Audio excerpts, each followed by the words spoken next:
Hey there, Motioneers. Have you ever wanted to edit something? Maybe a storyboard sequence or some previs, had out of Cinema 4D and thought, maybe I should cut this together in After Effects? Wait 1 minute. That could be a disaster. Why not try some timeline magic in Adobe Premiere? Now, I know, you're not an editor and you don't know the tools, I get it. But, trying to cut in After Effects is a lot like trying to animate with a chisel and stone. You can do it, but do you want to? You're going to have to trust me for a few moments, but let me take you through some tools and tricks and you'll be up and running in Premiere in no time. So, if you're ready, let's go take a look at Adobe Premiere.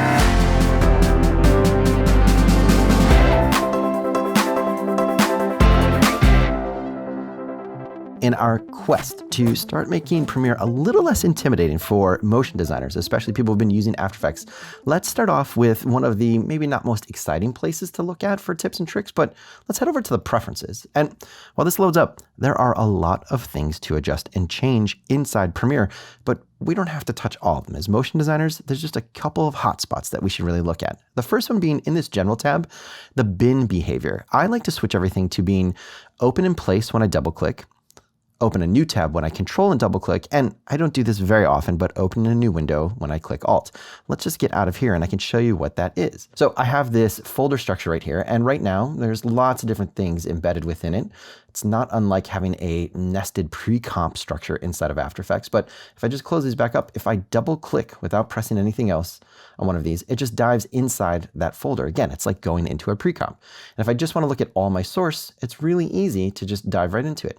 Now I can see my path back up to the beginning, to the parent of this entire structure, and I can just click up here, which is nice. So control double clicking also gives me the advantage to open this as a separate tab. So I have these bins, and there's a lot of nice things, especially when you get into your bins. There's this great little feature called Freeform, which we'll talk about a little bit more in a bit. But I just wanted you to know that the actual behavior in the preferences by default is inverted. And for whatever reason, for my motion designer brain, if I double click, I don't necessarily want to open a new tab. I just want to dive in. So I basically just swap these two. The next place I'd really like to talk about is within audio. There is something that's extremely helpful that you want to make sure it's turned on, and it's play audio while scrubbing. Now, there's also a keyboard shortcut that it's kind of strange. In Premiere, you can actually change preferences with keyboard shortcuts, but it's super useful. If you pressed Shift and S, it will toggle this on and off. So let's just go ahead and hit OK really quickly and see what that sounds like.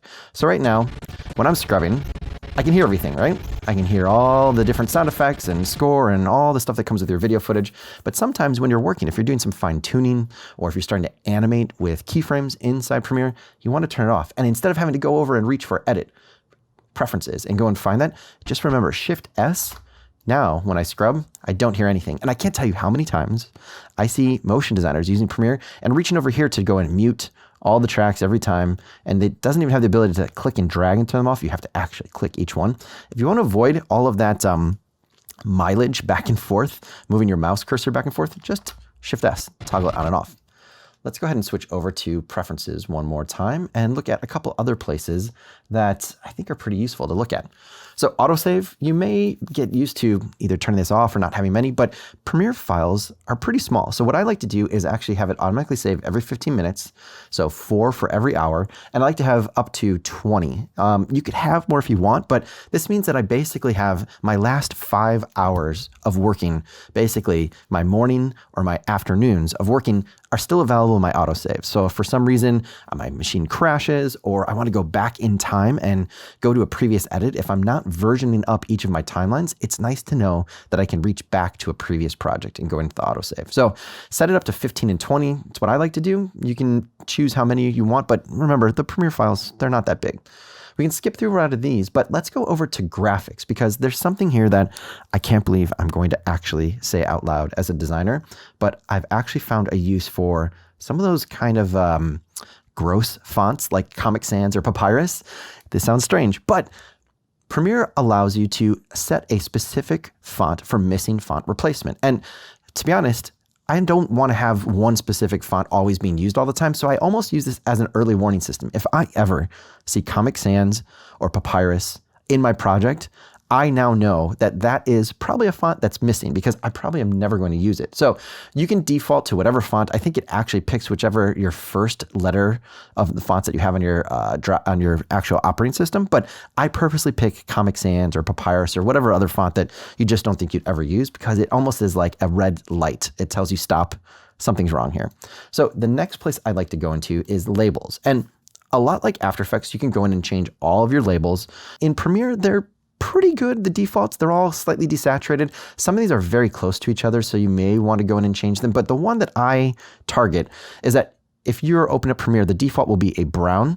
For whatever reason, I hate that color, but for a better reason, I like to have one really bright saturated color, either a bright red or a bright green, just to be able to use in my timeline as something that I want to catch the attention the next time I open up my timeline. So in this, you can already see, if I hit OK, you can press the / key and you'll be able to show your entire timeline. I'm using this to denote a very specific thing in this demo reel where I have my opening and my closing, and anytime I'm using messaging where I'm actually using type in a shot, I'm using this red label just to be able to call that out. It's a really useful way to be able to just kind of see something right away, but also just like in After Effects, you can select the label group. So you can very quickly pick these and do whatever you need to do. You can either turn them on or off, or you can play around with them, but it's just a great way to say, hey, you know what? This one is something you should pay attention to. If we go back to preferences, let's go ahead and look at the media cache. So there's a couple things here to know about the media cache. I really like going to a location for my media cache files and my media cache database that's on my fastest non-OS drive. So if you're on Windows or Mac, don't put it on your C drive. And if you have an SSD that's built into your system, that's a great place to put it. It allows you to be able to have the fastest possibilities for building caches. One note, if you ever feel like your system's been running perfectly fine and then you leave and you come back to it a day or two later, and it seems to be slow for whatever reason, you're not getting real-time playback when you were previously, one of the first things I do is I go to remove media cache files and just delete it, shut down Premiere, restart it, and then it allows Premiere to rebuild the cache. Sometimes every once in a while, I feel like that actually helps get back to a really fast playback. Alongside that, depending on the types of files that you're actually cutting, if you're doing something for a short amount of time but a lot of work, versus if you just edit occasionally, you can change the media cache management. By default, it says to do not delete cache files automatically, but to be honest, most of the time we're not using Premiere every day, so it's easy to forget that you're building up these larger cache files over time. I like to set mine to automatically delete my oldest cache files when my cache exceeds a certain amount, but you can also say to just delete all of your cache files if they're older than a certain amount of time. Either one just depends on your situation, but they're worth exploring to see what works for you. Next, I like to go to playback because the one thing I really like to go on playback to change to make it much more like After Effects is the step forward back many amount of frames. That's kind of a word salad, but basically what it means is, you know in After Effects when you can click to move forward 1 frame, or you can hit, I believe, Control or Shift to go 10 frames? You can do the same thing with a lot of different key controls here inside Premiere, but I like to make sure that it's set to 10. It's not by default, but this way it feels just like After Effects. The other one that I like to go to in terms of setting things up more for motion designers than for editors is that we have default transitions for both video and audio. I set them down to 5 frames and 3 frames rather than the default. They're normally pretty long. And then still image default duration is set to 5 seconds.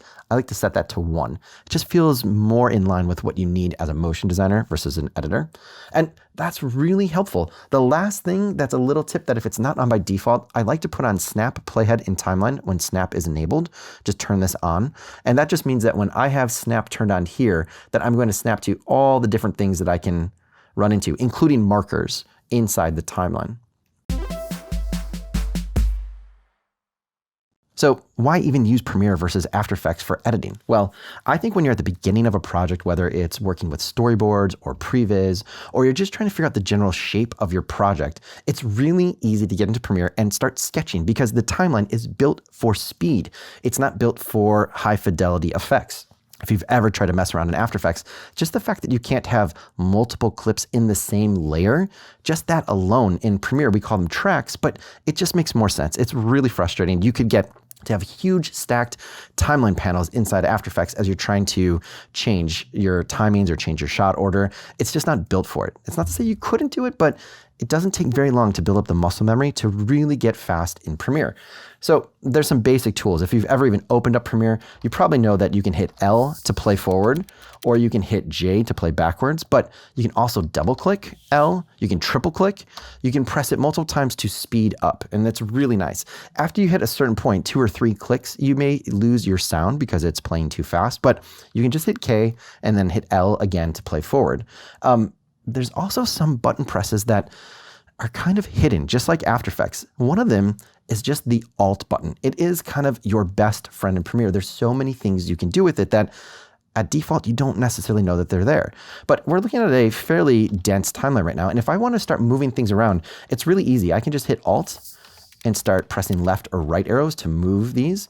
And if I hold down Shift, it'll move 10 because in our preferences, we set it to move 10 rather than the default in Premiere. I'm just going to undo to bring that back. Alt does a lot of other things as well.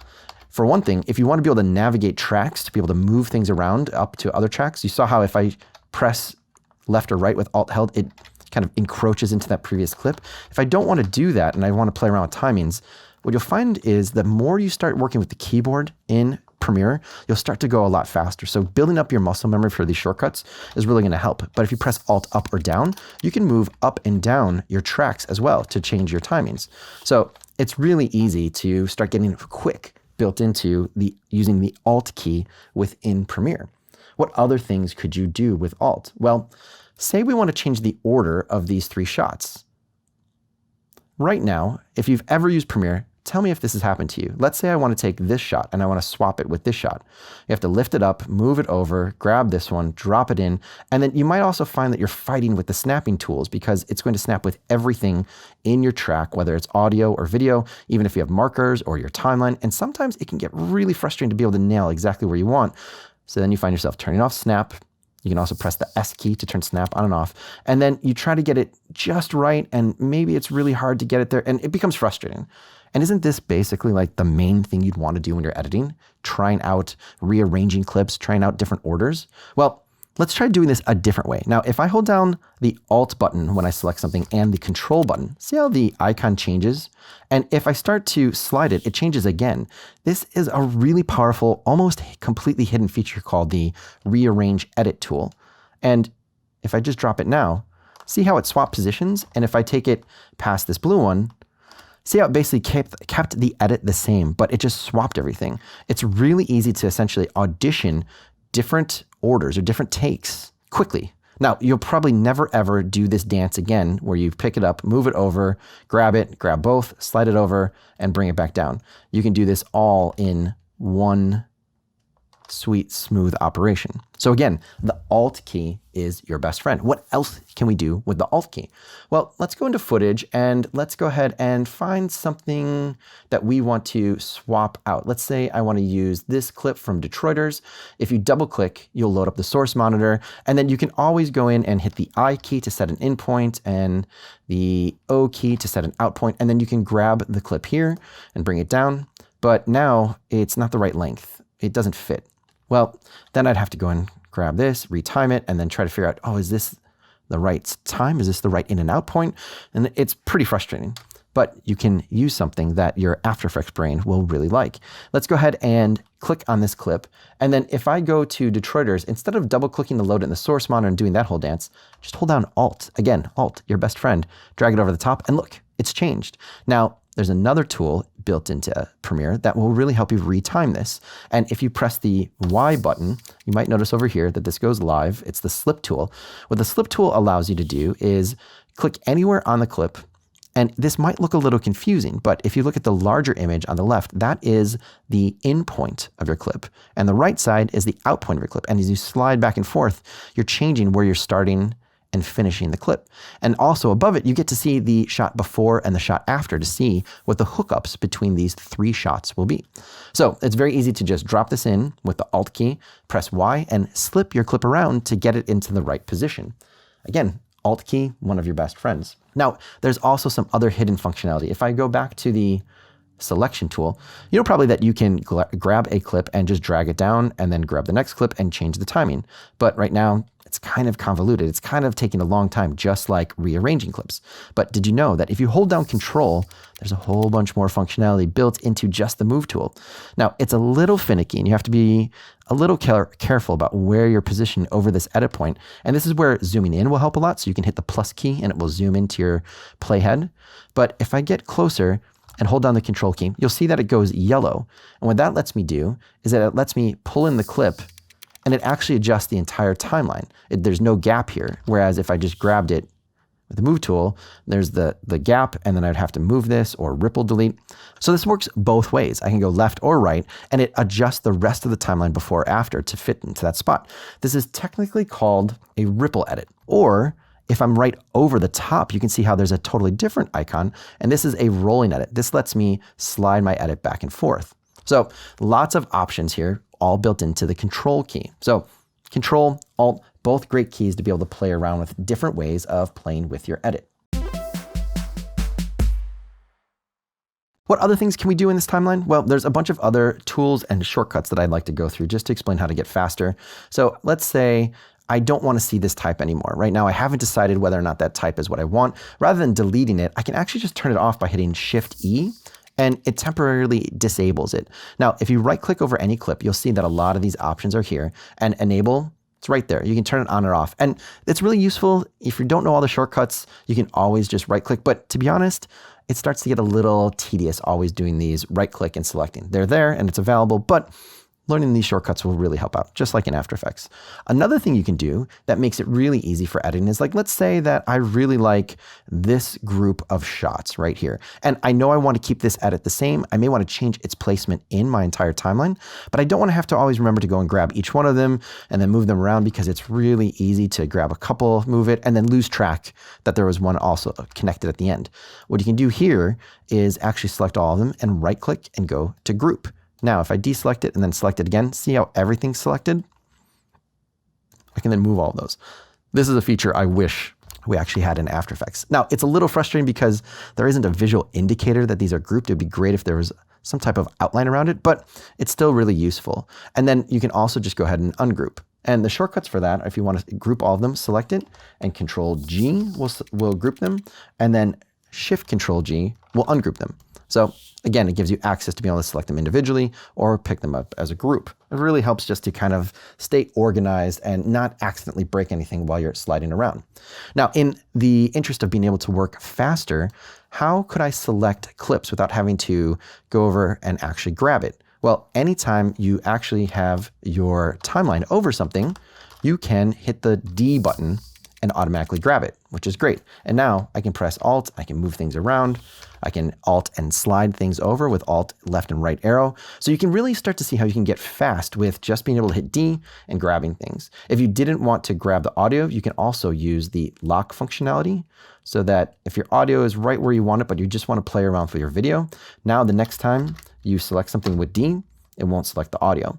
Another thing you might have seen me just do there is it's very easy to accidentally select sometimes these spaces in between tracks, or select multiple things and not want to have them. Control-Shift-A to deselect all will also be your best friend while you're working.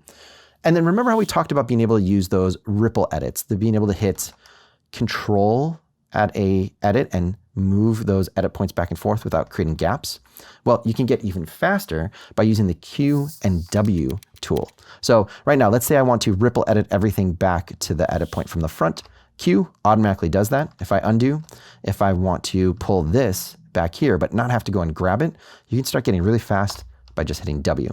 So Q and W are essentially your ripple edit shortcuts, your kind of super speed tools. In the interest of also showing all the other ways to ripple delete, if you ever do have a gap, you can also right-click and ripple delete, and it'll automatically delete that section. But you can even do this even faster. You can skip doing the select something, delete it, right-click, ripple delete, and go even quicker by selecting that and holding down Shift and delete, and it does it all in one go. So an even faster way to delete and remove any kind of spaces in your edit.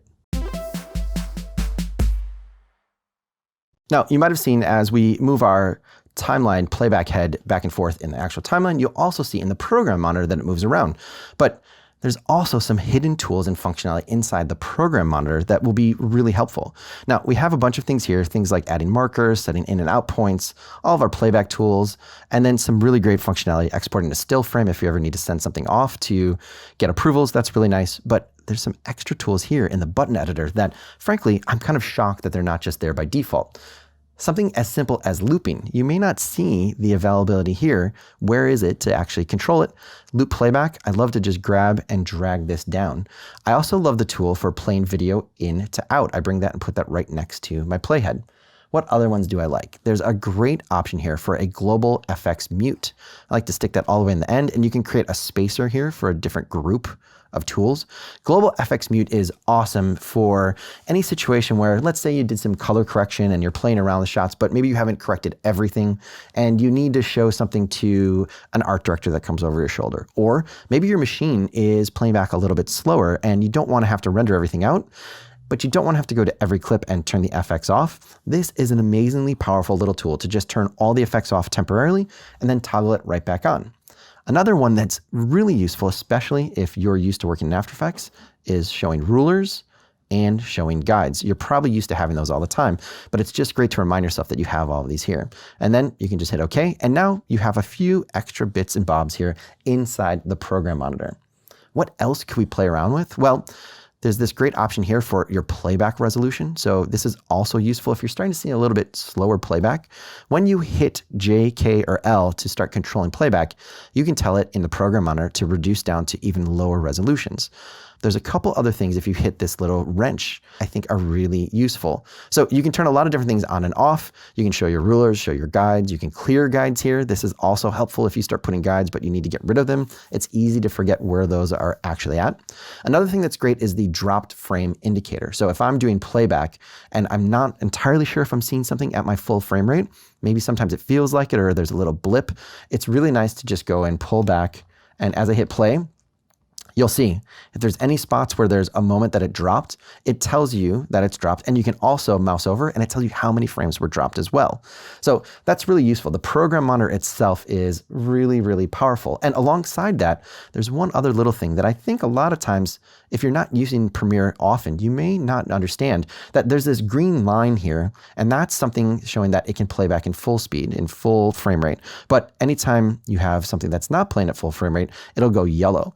If you want to be able to essentially pre-render an entire playback to get the closest to full time as you can go to sequence and render in to out. And if I do that, you'll see this little pop-up and it'll actually render out the cache so that you get as close to full speed playback as you can get.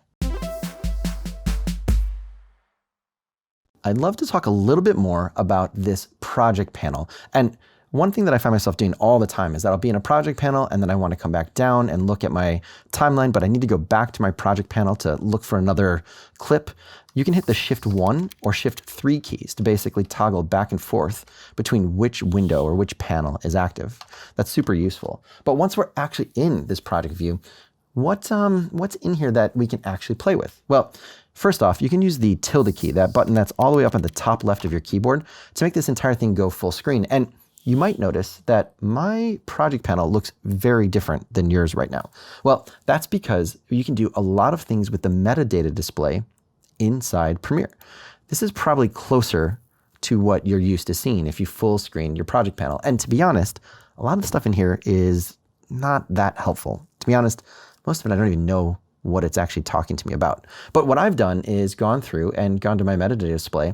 And again, there is a ton of stuff in here, but I've basically just gone into my Premiere Pro project metadata and clicked on the things that I thought would be helpful and clicked off a lot of things that I have no idea what I'd be using. And the nice thing about that is you can save those settings. So if I actually swap and go to my view preset for Ryan view, now you can start to see that I have a lot of things that are way more helpful. I have descriptions that I can add here. I have keywords that I actually set up in another program. I can label things, I can get ratings. I have my path, so I can actually see where my media is stored. And one of the things that's really, really useful is to have video and audio usage. So this actually shows how many times I've used clips. And if you click on it, it shows where, and not only where, but you can go straight to it just by clicking right on it. And it swaps out and shows you it not only where it's at, but where it's at in your timeline. So that's incredibly useful to be able to say, I have a bunch of stuff, but I'm not exactly sure where everything's at. Now, I hinted at this just a little bit before, but there are these 3 buttons that show different ways of viewing your actual project panel. Most people are used to seeing icon view and list view, but fairly recently, there's also this freeform view. And what I like to do is create with control double clicking on a bin. I love to create a second tab, and in that tab, switch to free flow view.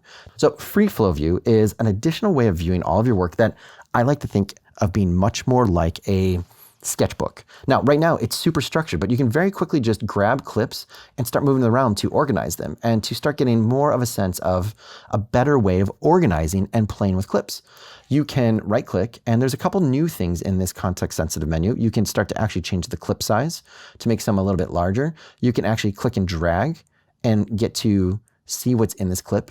You can hover scrub just very quickly over the top of most of your clips and see what's inside. You can see how it's super useful to have a much more visual, much more loose kind of sketching interface rather than your normal list or icon view. What else can we do in here? Well, we can automatically grab everything.